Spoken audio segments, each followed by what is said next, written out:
Syukur bagi Tuhan yang maha baik, yang maha pengasih.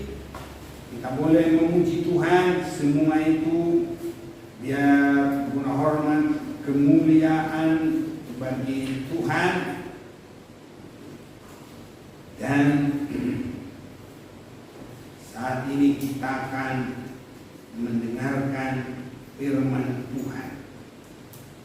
Firman Tuhan, kita akan melihat betapa hebat, betapa dahsyatnya darah Tuhan Yesus Kristus. Saya akan mengajak kita membaca dalam Ibrani pasal yang ke-12.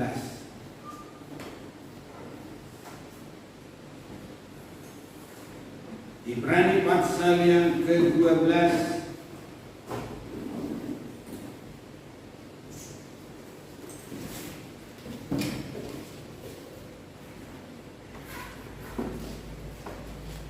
saya baca ayat 22 sampai 24.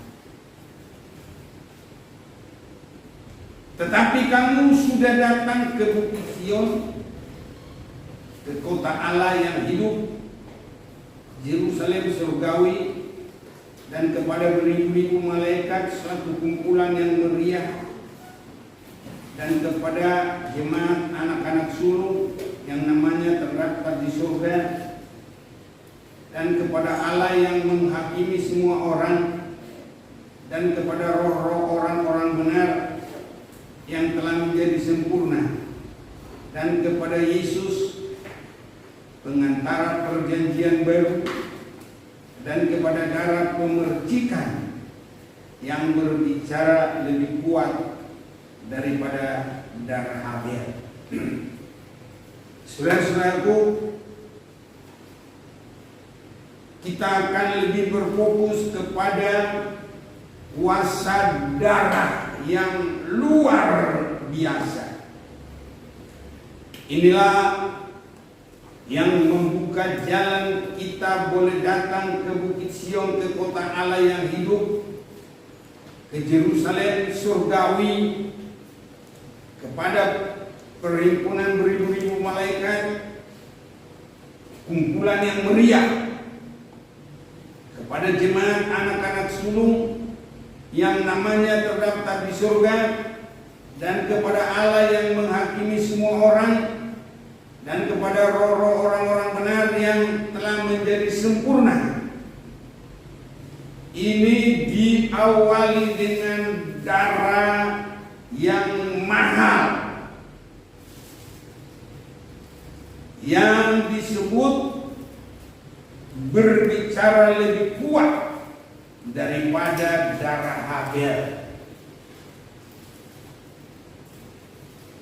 Darah Habel kuat juga, hanya bukan untuk menjadi penebusan.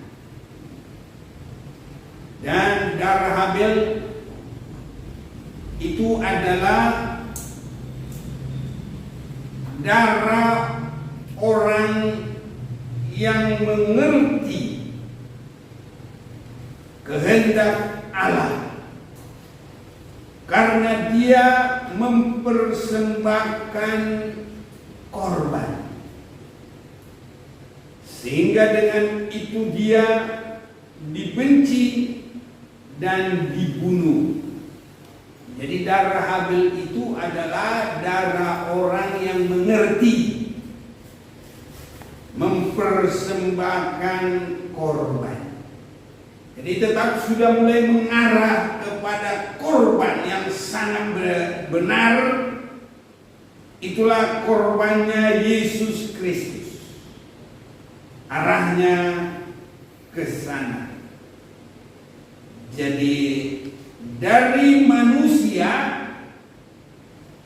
yang ada arah kepada korban itu adalah korbannya Habel. Adam juga sudah mendapat pakaian dari Allah, tapi Allah sendiri yang memberikan pakaian itu bagi mereka. Itulah pakaian dari kulit binatang, korban. Jadi bukannya Adam dan Hawa yang mengambil persembahan korban, bukan. Adam dan Hawa mengambil pakaiannya justru dari daun-daun. Itu satu tidak benar. Itu sebabnya Allah mengarahkan mereka kepada yang benar. Itu sebabnya Allah memberikan korban bagi mereka dengan mengorbankan satu binatang, mengambil kulitnya dan memberikan kepada mereka. Nah, ini juga mereka mengarah kepada korbannya Yesus Kristus. Tetapi kalau Habil, dia sudah mengerti. Saya yakin dengan pimpinan Roh Allah membawa dia mengerti, sehingga persembahannya beda dari abangnya Kain. Jadi persembahan Kain tidak berkenan kepada Allah, tapi persembahan Habil berkenan.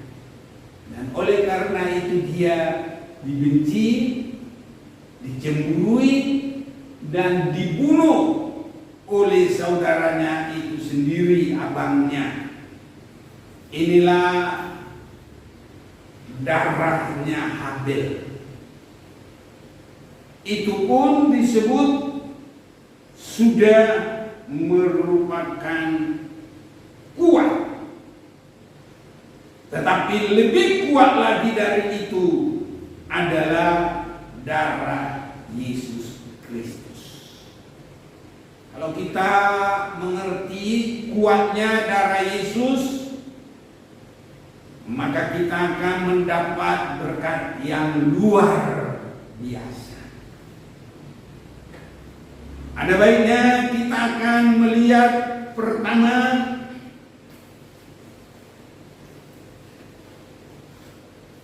di dalam kitab Keluaran pasal yang ke-12.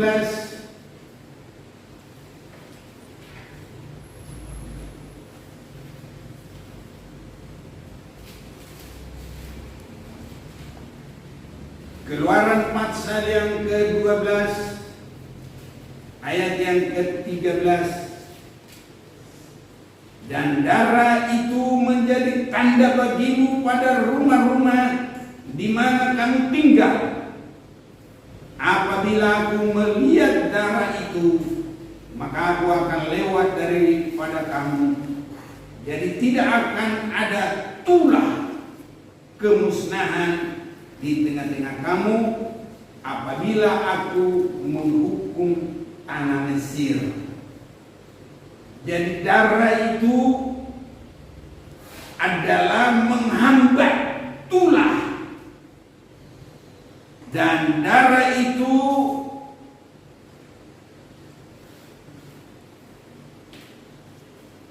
untuk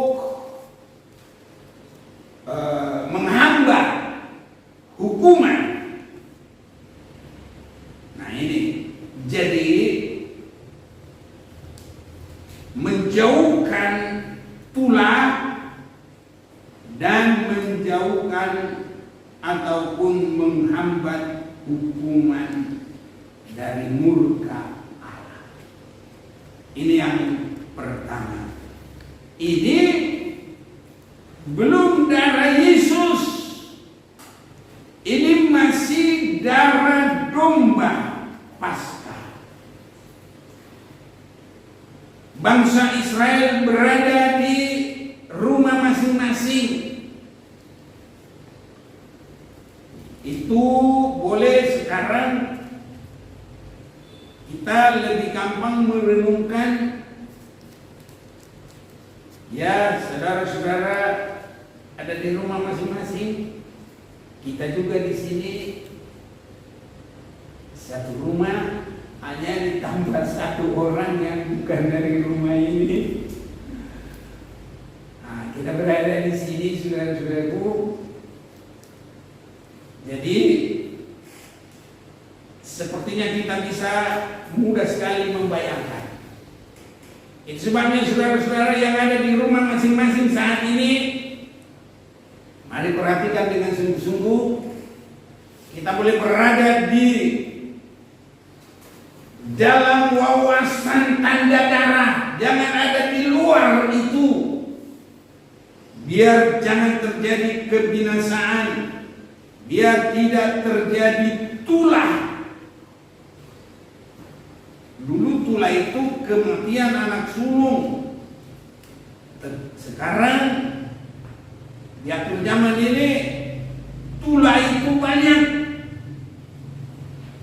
Dalam Mazmur pasal yang ke-91, tulah itu disebutkan bermacam-macam. Saya bacakan sebentar ini Mazmur 91 mulai ayat 3. Sungguh dialah yang akan melepaskan engkau dari jerat penangkap burung, dari penyakit sampar yang busuk. Dengan tepatnya ia akan melindungi engkau, di bawah sayapnya engkau akan berlindung. Kesetiaannya ialah perisai dan pagar tembok. Engkau tidak usah takut terhadap kedahsyatan malam, terhadap panah yang terbang di waktu siang, terhadap penyakit sampar yang berjalan di dalam gelap, terhadap penyakit menular yang mengamuk di waktu petang. Jadi mungkin sekarang penyakit menular corona.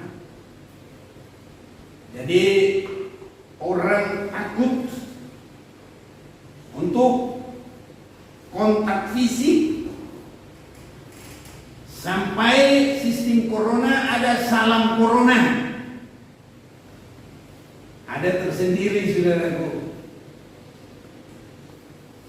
Ada karena harus kontak fisik pakai sarung tangan, seperti ya yang mengurusi orang yang kena corona itu, sampai kayak robot, mulai dari kepala sampai ke ujung kaki, sarung tangan yang berlapis-lapis.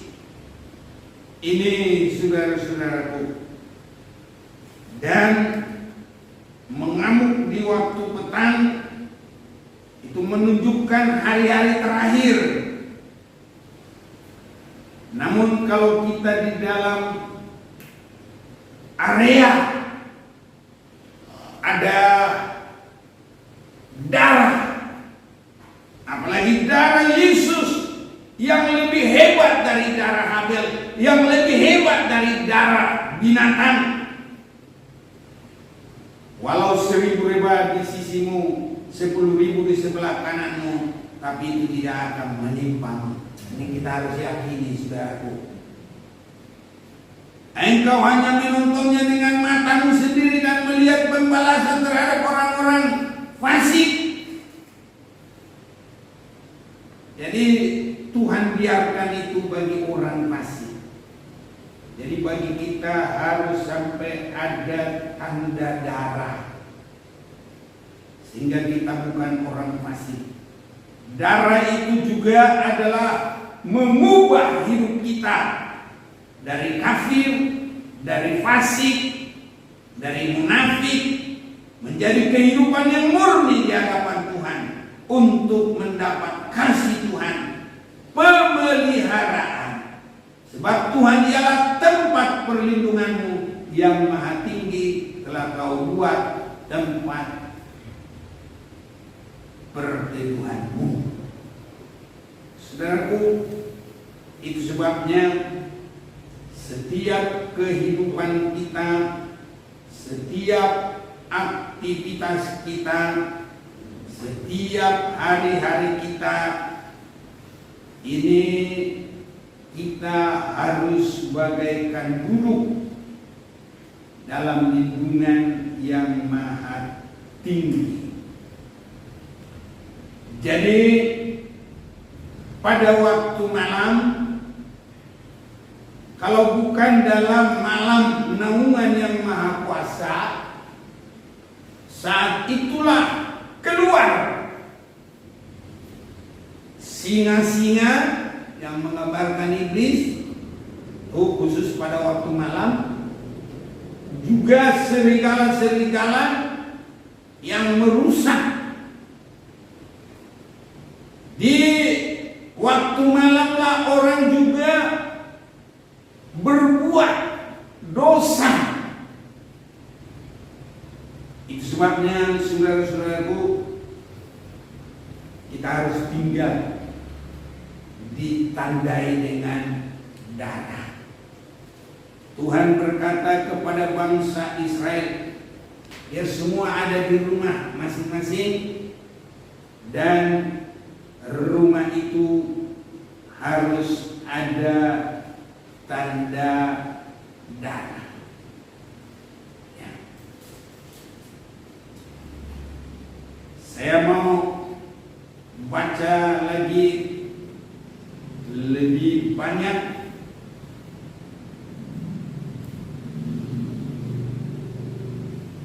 karena sudah disebutkan supaya kita ada tanda darah. Ayat yang ke-7 tetap dalam pasal 12. Kemudian dari darahnya haruslah diambil sedikit dan dibubuhkan pada kedua tiang pintu dan pada ambang atas, pada rumah-rumah di mana orang memakannya. Nah, jadi kita sebentar ada perjamuan kudus. Kita tidak makan daging domba di dunia ini, tapi langsung makan tubuh anak domba Allah Yesus. Perjamuan kudus kita meyakini minum langsung darah Yesus. Hanya tanda saja di ambang pintu kedua tiang, ambang pintu atas, maka maut itu sudah tertolak. Dan darah itu menjadi tanda bagimu pada rumah-rumah di mana kamu tinggal. Apabila aku melihat darah itu, maka aku akan lewat daripada kamu. Jadi tidak akan ada tulah. Kita semua harus yakin. Kalaupun mungkin dalam pemeriksaan tertular, tapi darah Yesus luar biasa menolong kita. Kalau tadi ini adalah menghambat kehukuman dan kematian, maka 1 Petrus pasal 2 ayat 24 juga oleh bilur-bilur Yesus. Bilur itu adalah yang mengakibatkan keluarnya darah. Maka sempat pun merasa ia dimasuki oleh virus itu. Tapi yakinlah, darah Yesus yang berkuasa melebihi darah domba di dunia, melebihi darah Habil. 1 Petrus pasal 2 ayat 24. Ia sendiri telah memikul dosa kita di dalam tubuhnya di kayu salib, supaya kita yang telah mati terhadap dosa hidup untuk kebenaran, oleh bilur-bilurnya kamu telah sembuh. Jadi bilur-bilur itu adalah yang mengakibatkan keluarnya darah. Jadi tetap tanda darah itu menyembuhkan. Terlebih sebentar kita makan tubuh dan minum darah Yesus. Itu sebabnya saudara-saudara yang di rumah juga arahkan hatimu sungguh-sungguh, imani kuasa Tuhan. Dia menyata kuasa Tuhan supaya kita diproteksi, dan kalau merasa sudah terserang, maka bilur Yesus yang mengeluarkan darah yakin sudah menyembuhkan kita. Jadi tadi menghambat terjadinya maut, menghambat terjadinya hukuman Allah, dan di sini juga bahwa oleh darah Yesus dosa kita sudah ditebus.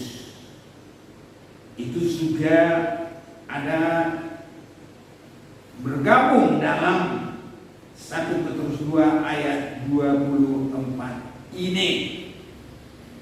Dan kita juga akan membaca 1 Petrus pasal yang pertama ayat 18, darah penebusan. Sebab kamu tahu bahwa kamu telah ditebus dari cara hidupmu yang sia-sia, yang kamu warisi dari nenek moyangmu itu, bukan dengan barang yang fana, bukan pula dengan perak atau emas, melainkan dengan darah yang mahal, yaitu darah Kristus yang sama seperti darah anak domba yang tidak bernoda dan tidak bercacat. Jadi darah itu tadi menjadi tanda untuk maut tidak boleh masuk. Darah itu juga menghentikan tidak terjadinya murka Allah. Darah itu juga menebus kita. Kita harus semakin mengerti kuasa darah yang luar biasa. Darah Yesus juga itu mempersekutukan kita dengan Allah, dan darah Yesus juga mempersekutukan satu dengan yang lain. Biar semuanya semakin mengalami, saudara-saudaraku, kuasa darah Yesus yang lebih hebat dari darah anak domba yang tidak bercacat celah, yang lebih kuat juga dari darah daripada Habil. Di dalam Kolose pasal 1, untuk kita semakin mengalami dan sampai mulai dari mengimani, mengalami, sampai kita bersaksi, dan sampai kenyataan nanti kita boleh sampai dalam hidup yang kekal. Kolose 1 mempersekutukan dengan Allah dan mempersekutukan sesama orang yang ditebus. Kolose 1 mulai ayat 19. Karena seluruh kepenuhan Allah berkenan diam di dalam Dia, dalam Yesus. Di dalam kemanusiaan Yesus itu, disitulah kepenuhan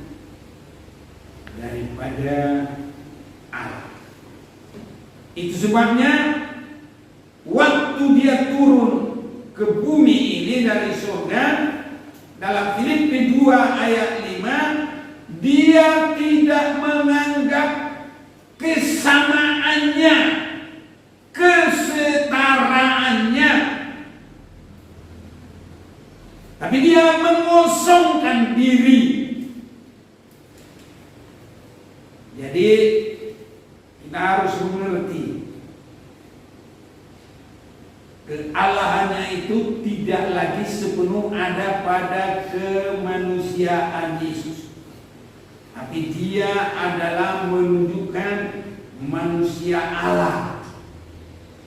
Tapi kesetaraan dengan Allah itu memang ditinggalkan. Kita harus mengerti untuk apa itu, supaya dia bisa nanti menjadi manusia, dan dalam keadaan manusia supaya dia bisa mati.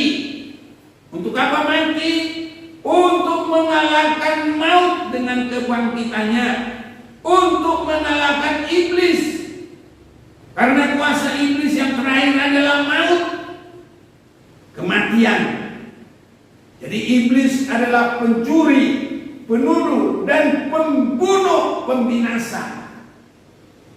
Tapi dari kematian itu Yesus bangkit. Itu sebabnya kalau orang tidak mengerti untuk apa kematian, mereka menolak, menghina. Tapi tanpa kematian Yesus, iblis tidak akan bisa kalah. Nanti makanya kita lihat dalam kitab Wahyu, orang yang mengalahkan iblis itu hanya orang yang ada darah Yesus. Jadi kalau mereka tidak mengerti ini, mereka menghina. Tuhannya mati, Tuhannya orang Kristen mati. Mereka tidak mengerti. Allah itu mengalahkan iblis tidak pakai dengan cara kekuatan. Kalau dengan cara kekuatan, dia bukan Allah yang maha baik, yang maha pengasih. Yang orang katakan Rahmani Rahimi. Tapi dia adalah Allah yang maha baik, tidak ada kekerasan. Jadi mengalahkan iblis itu, Allah itu justru. Kalau iblis itu sombong, Yesus merendahkan diri. Kalau iblis itu adalah pembunuh, pembinasa, Yesus masuk dalam kematian itu. Tapi iblis dikalahkan dengan kebangkitannya. Kita harus mengerti itu. Itu sebabnya Yesus harus mati. Di dalam kematian itu dia juga membayar dosa. Dia juga mengambil kunci maut. Sehingga maut itu tidak berkuasa atas kita. Karena Tuhan tidak akan membuka pintu maut bagi kita. Tapi Tuhan membuka pintu surga bagi kita, asal kita mau ditebus dan berjalan di dalam penebusan itu. Itu sebabnya kalau kita ada di dalam kawasan yang ada tanda darah, sakit penyakit corona tidak berkuasa, bahkan iblis tidak berkuasa atas kita. Itu sebabnya di dalam Kolose 1 ini, dengan darah kita semua diperdamaikan. Ayat 20, dan oleh dialah ia memperdamaikan segala sesuatu dengan dirinya, baik yang ada di bumi maupun yang ada di surga, sesudah ia mengadakan perdamaian oleh darah salib Kristus. Saya sangat bersyukur dengan ini. Walaupun Henok, Elia dan duluan naik ke surga, tapi mereka juga masih menunggu, karena diperdamaikan dengan Allah hanya dengan sakit. Saya mau ajak kita lihat, saudara-saudara yang di rumah baca Saya baca dari sini ayat 20, Kolose 1 ayat 20. Dan oleh dialah ia memperdamaikan segala sesuatu dengan dirinya, baik yang ada di bumi maupun yang ada di surga. Siapa di surga? Yaitu Henokh sudah duluan, Elia sudah duluan, yang lain-lain sudah duluan. Tapi itu mereka juga harus menunggu kematian kebangkitan Yesus, karena semua diperdamaikan oleh darah Yesus. Dan oleh dialah ia memperdamaikan segala sesuatu dengan dirinya, baik yang ada di bumi maupun yang ada di surga, sesudah ia mengadakan pendamaian oleh darah salib Kristus. Kita sangat bersyukur, saudara-saudaraku, ya. Jadi perdamaian itu baik mulai dari Adam terus sampai Yesus, dan sesudah Yesus sampai dia datang kembali, semua hanya diperdamaikan oleh satu korban. Itulah korban Yesus Kristus. Kita sangat bersyukur. Juga kamu yang dahulu hidup jauh dari Allah dan yang memusuhinya dalam hati dan pikiran seperti yang nyata dari perbuatan yang jahat, sekarang diperdamaikannya dalam tubuh jasmani Kristus oleh kematiannya. Nah, ini sangat jelas semua untuk menempatkan kamu kudus dan tidak bercela dan tidak bercacat di hadapannya.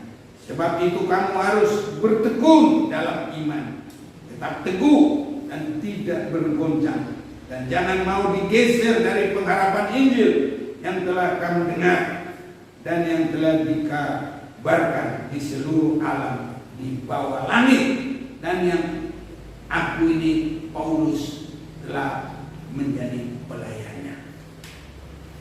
Saudara-saudaraku, kalau begitu hebatnya luar biasa, mulai dari Adam terus mereka menanti penyaliban dan kebangkitan Yesus, dan itu sudah berlaku sekitar 2000 tahun yang lewat. Maka saudara-saudaraku, hari ini biar kita mengalami kuasa itu, kuasa darah itu, penghentian dari maut, penghentian dari murka Allah, penyembuhan dari sakit penyakit, penebusan dari dosa, dan kehidupan yang berdosa, pembenaran hanya oleh darah Yesus Kristus. Tidak ada yang lain pembenaran, bukan karena amal, bukan perbuatan baik. Pembenaran itu hanya oleh darah Yesus Kristus. Jadi memperdamaikan manusia dengan Allah darah, memperdamaikan yang ditebus, baik pun kita yang masih hidup sekarang, mereka yang duluan sudah masuk di surga, itu pun semua sama diperdamaikan, dipersatukan oleh darah Yesus. Saudara-saudaraku, kita sangat bersyukur dengan ini. Itu sebabnya tanda darah itu harus ada, dan kita harus ada di dalam kawasan daripada darah Yesus. Bagaimana dalam kawasan darah Yesus? Kita harus sudah dibayar, harus dibayar dari dosa. Ini baru masuk dalam tanda darah. Sebabnya kalau orang belum bertobat, dia pun dia Kristen, belum berubah hidupnya, yang lama sudah berlalu, kita sudah ditebus dari itu, berpindah kepada terangnya yang ajaib. Apapun kekristenan itu, lama pun dia sampai tua. Mungkin dia pelayan juga di situ, mungkin juga dia pendeta di situ. Tapi kalau belum mau disucikan, belum berpindah dari yang lama kepada yang baru, itu di luar tanda darah. Tidak ada jaminan keselamatan. Harus di dalam naungan tanda darah itu. Dan kalau sudah diperamaikan dengan darah itu, maka ya tadi ayat yang ke-23 Kolose itu, sebab itu kamu harus bertekun dalam iman. Nah ini dalam tanda darah itu, tetap teguh, tidak bergoncang, dan jangan mau digeser dari pengharapan Injil yang telah kamu dengar, yang telah dikabarkan di seluruh alam di bawah langit, dan yang artinya Paulus telah menjadi pelayannya. Jadi saudaraku, supaya kita tidak bergoncang dan ada di dalam pengharapan Injil. Jadi kalau kita sudah perhatikan tadi, dulu kita hidup jauh dari Allah, memusuhinya dalam hati dan pikiran seperti yang nyata dari perbuatan yang jahat. Sekarang diperdamaikan dalam tubuh jasmani Kristus oleh kematiannya, untuk menempatkan kamu kudus. Nah, inilah area tanda darah itu, kudus dan tidak bercacat di hadapannya. Kalau kita kembali kepada dosa, berarti nilai pembayaran itu batal. Kalau kita keluar dari hidup yang disucikan, nilai penebusan itu batal. Jadi rumah yang ada tanda darah itu, kita ada di area sudah ditebus, dan itulah yang mendapat jaminan aman sampai ke surga. Dan pembenaran itu adalah hanya oleh darah itu. Saya mau ajak kita baca dalam Roma pasal yang ke-5 ayat yang pertama. Kita hanya menyusun ulang kembali kuasa darah. Hal ini, ayat-ayat ini kita sudah sering mungkin membaca ini, ya. Roma 5 ayat 1. Sebab itu kita yang dibenarkan karena iman, kita hidup dalam damai sejahtera dengan Allah oleh karena Tuhan kita Yesus Kristus. Oleh Dia kita juga beroleh jalan masuk oleh iman kepada kasih karunia ini. Dalam kasih karunia ini kita berdiri dan kita bermegah dalam pengharapan akan menerima kemuliaan Allah.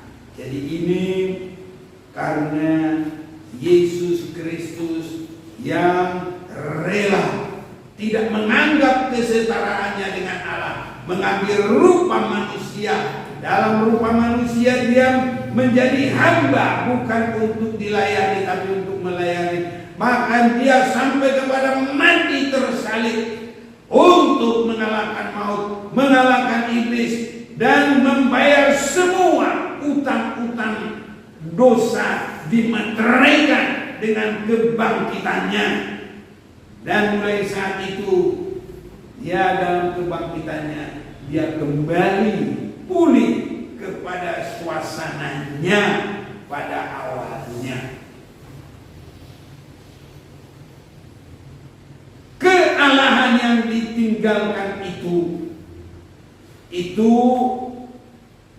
kembali sesudah Yesus bangkit dari kematian itu. Ada baiknya kita baca di dalam Rasul pasal 2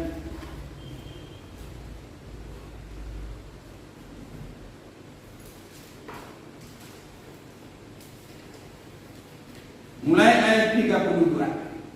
Yesus inilah yang dibangkitkan Allah, dan tentang hal itu kami semua adalah saksi. Dan sesudah ia ditinggikan oleh tangan kanan Allah dan menerima Roh Kudus yang dijanjikan itu, maka dicurahkannya apa yang kamu lihat dan dengar di sini. Sebab bukan Daud yang naik ke surga, malahan Daud sendiri berkata, Tuhan telah berfirman kepadaku, duduklah di sebelah kananku sampai kubuat musuh-musuhmu menjadi tumpuan kakimu. Jadi seluruh kaum Israel harus tahu dengan pasti bahwa Allah telah membuat Yesus yang kamu salibkan itu menjadi Tuhan dan Kristus. Jadi dari kebangkitannya Yesus dipulihkan. Kealahan, kesetaraan dengan Allah yang ditinggalkan oleh Yesus waktu dia turun ke bumi. Setelah dia selesai mengadakan penebusan itu semua dalam kematian dan kebangkitannya, Allah mengembalikan Yesus dalam posisinya. 37, ketika mereka mendengar hal itu, hati mereka sangat terharu. Jadi saudara-saudaraku, tentang darah Yesus, dia mengalahkan maut, dia mengambil kunci maut di dalam kematiannya, dia bangkit. Kita harus sampai merasakan dalam hati ini. Dan itulah kuasa yang boleh kita alami. Yang sakit disembuhkan, yang susah dihibur, semua kita dipulihkan. Kita semakin meningkat dalam sukacita, dalam sejahtera. Orang-orang Israel mendengar hal itu, hati mereka sangat terharu. Ada satu hal. Jadi kalau kita nggak tersentuh dengan kematian kebangkitan Yesus yang sudah selesai mengerjakan pekerjaannya, yang oleh bilurnya kita disembuhkan, supaya ada darahnya menjadi tanda bagi kita, semua itu dikerjakan dan selesainya dalam kematian kebangkitannya. Dan kalau dia sudah bangkit, itu bukan manusia biasa lagi. Itu sebabnya Maria tidak boleh asal pegang lagi Yesus yang sudah bangkit, karena Yesus sudah dalam kemuliaannya. Sama, apa yang ditinggalkan sudah ya dikembalikan. Jadi ini yang kita perhatikan, saudara-saudaraku. Saya sangat bersyukur kalau semakin melihat kebenaran-kebenaran firman ini. Paulus sengaja dipakai Allah untuk bagaimana kita semua boleh mengalami kuasa darah yang heran, yang luar biasa. Sampai saat ini kalau bangsa Israel masih dengan cara ibadah yang lama. Kalau tadi malam kita lihat ada gambaran dari tabernakel ini masih terus ibadahnya bangsa Israel.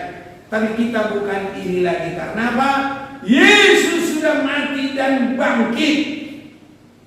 Maka bagi kita, jangankan ruang Maha Kudus yang ada di dalam ya ibadahnya bangsa Israel, tapi kita sudah boleh memasuki ruang Maha Kudus, menghampiri Allah, duduk dalam naungan yang Maha Kuasa, berada di sana, mau tidak berkuasa atas kita. Apapun sakit penyakit di dalam Mazmur pasal 91 tidak berkuasa atas kita.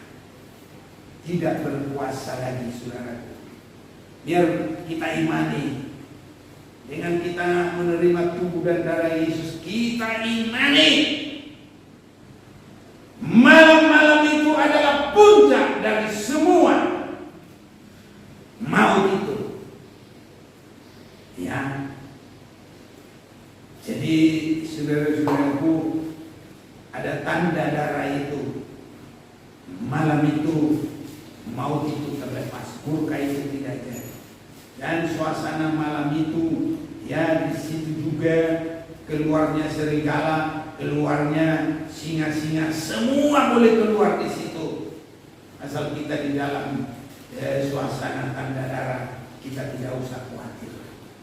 Tapi kalau orang-orang tidak mau sungguh berserah kepada Tuhan, dalam malam itulah mereka berbuat segala keinginan dagingnya, berbuat segala dosa. Di situ mereka tumpahkan berbuat segala dosa. Tapi bagi kita harus berada di dalam naungan yang maha kuasa. Bagaimana kita dalam naungan yang maha kuasa sekarang? Ada tanda darah. Bagaimana kita ada tanda darah? Berpindah dari gelap kepada terang. Bagaimana ada tanda darah? Yang lama sudah berlalu, yang baru sudah datang. Bagaimana tanda darah? Hidup kita yang dahulu memusuhi Dia, tapi sekarang hanya rindu untuk melakukan firman-Nya. Ini ada di dalam tanda darah. Saudaraku, kita sangat bersyukur Yesus sudah rela tertumpah darahnya, mengalahkan iblis itu sampai kepada terakhir sekali adalah dengan memakai darah Kristus. Mari kita baca juga ini dalam Wahyu pasal yang ke-12. Saya senang kita akan membaca ini.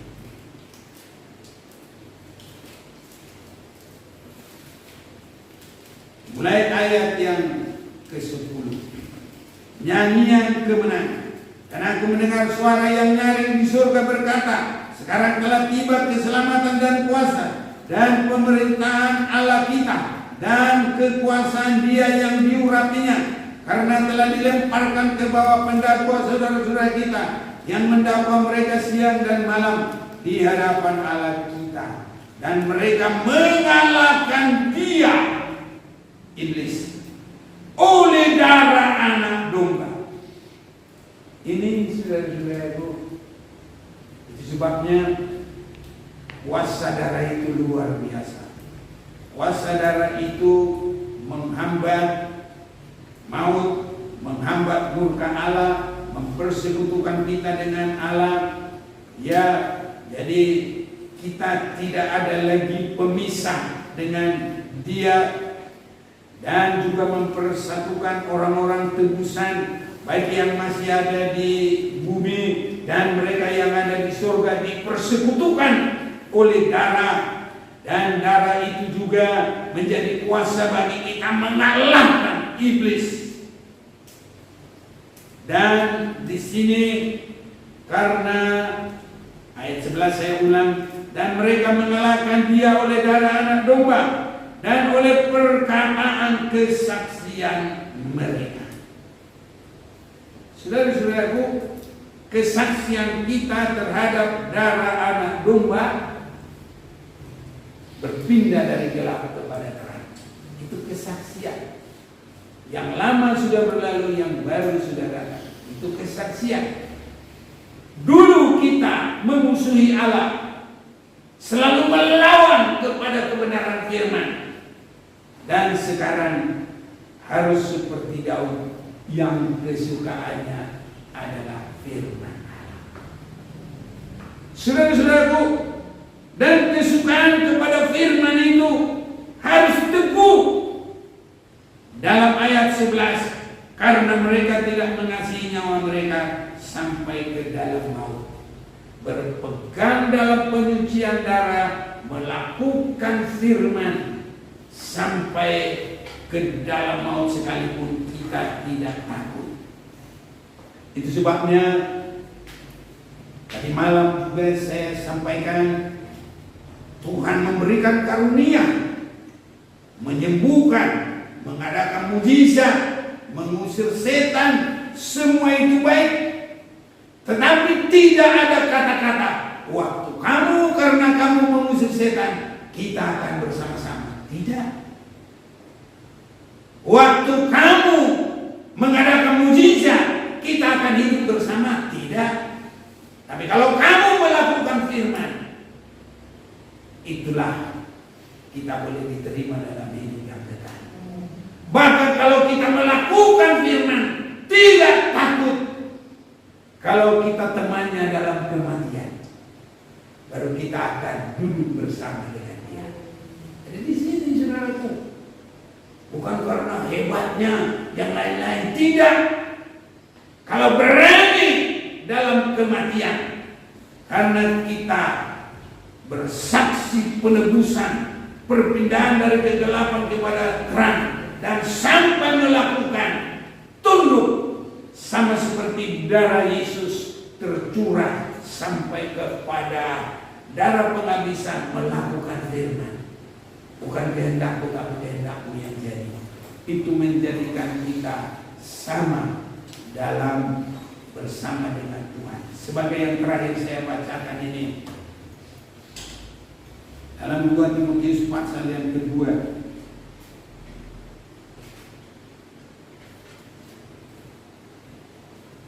ayat yang ke-11.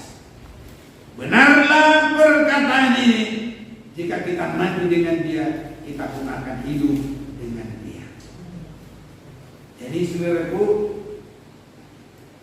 bukan salah kalau ada mengadakan mujizat, tapi bukan itu untuk menjadikan kita dalam hidup bersama dengan Tuhan, tapi adalah melakukan firman dan bertahan sampai kepada mati sekalipun. Jika kita bertekun, kita pun akan ikut memerintah dengan dia. Jika kita menyangkal dia, dia pun akan menyangkal kita. Dari kematian itu, kesaksian kita bertekun, itu menjadikan kita boleh memerintah bersama dia. Ini saudaraku, kita punya kedudukan bersama Tuhan. Tapi itu kita terima. Semua karunia-karunia yang hebat itu harus mengarahkan kita semakin tunduk melakukan firman. Harus semakin tunduk tergembala sampai kita tidak ada perlawanan, sampai kepada tabiat kita kepada sesama tidak merasa lebih hebat yang menjadikan gontok-gontokan. Aku paling hebat, aku ini. Bukan. Boleh mau menjadi terkemuka, tapi yang mau menjadi besar, dia harus menjadi hamba. Kalau mau menjadi terkemuka, biarlah dia menjadi hamba kepada saudaranya. Jadi mau lebih besar, dia harus jadi pelayan. Ya, kalau mau menjadi terkemuka, siap jadi hamba. Ini. Tapi kalau akunya gontok-gontokan terus, saudaraku, bukan itu. Itu sebabnya untuk bersama dengan Tuhan, merintah dengan Tuhan, semua karunia-karunia itu, kemampuan apapun itu, harus sampai membawa kita tunduk kepada Tuhan, menyembah Dia. Kalau ini boleh terjadi, kita akan mengalami kuasa darah yang luar biasa, dan kita akan sangat terberkati.